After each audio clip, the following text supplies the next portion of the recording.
మన భారతీయులు అరుదైన ఘనత సాధించేది విదేశాల్లో. యూకే ఉంది కదా, మన యునైటెడ్ కింగ్డమ్లోని భారతీయ సంతతికి చెందిన వాళ్ళు ఆ కడుపు అయ్యాక ఆడదానికి చెక్ చేసి ఆడవాళ్ళు ఉంటే కనుక చంపేస్తున్నారు 4 నెలలు 3 నెలల్లోనే. మగవాడైతే ఉంచుకుంటారు, ఎందుకంటే వంశోద్ధారకుడు కావాలి, వంశోద్ధారకుడి కోసం.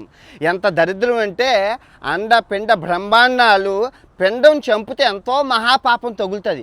మన దేశంలో ఆ పిండాలని ఆడపిండాలని చంపేస్తున్నారని గవర్నమెంట్ 1994లో బ్యాన్ చేసింది. కానీ మరి యూకే విదేశాల్లో ఇది బ్యాన్ లేదు, ఎందుకంటే విదేశాల్లో ఎవరు చెక్ చేయరు, సరదాగా చెక్ చేసుకుంటారు. ఆ చెక్ చేసుకుని అబ్బాయి అయితే ఆ అమ్మాయి అయితే ఫంక్షన్ చేసుకుంటారు, వాళ్ళకి అదేం ప్రాబ్లం లేదు. మనవాళ్ళు సంస్కృతి సాంప్రదాయం మనవాళ్ళకి వంశోద్ధారకుడు కావాలి కాబట్టి ఆడపిండాలని చంపేస్తున్నారు. ఈ 2026లో కూడా మన భారతీయులు ఇండియాలో ఉన్న అంతరిక్షంలో ఉన్న ఇంకెక్కడున్న బుద్ధి గుడ్డలో ఉంటుందని నిరూపించారనమాట. ఎంత మహాపాపం అండి. ఇప్పుడు మీకు నాకు తెలియక అడుగుతాను, ఇది నేను అబ్బాయిల కోసమే చెప్తున్నాను. మీరు వంశోద్ధారకుడు అని వంశోద్ధారకుడు పుడితే మరి ఆ వంశోద్ధారకుడు అమ్మాయి ఎలాగా?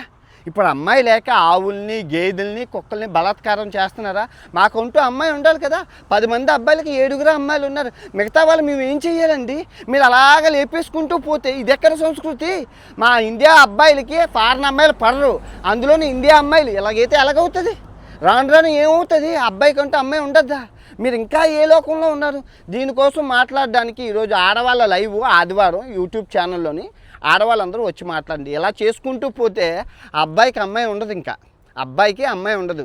అబ్బాయిల్లో అబ్బాయిలే పెళ్లి చేసుకోవాల్సి వస్తుంది, జంబలకడ బంబ అయిపోద్ది.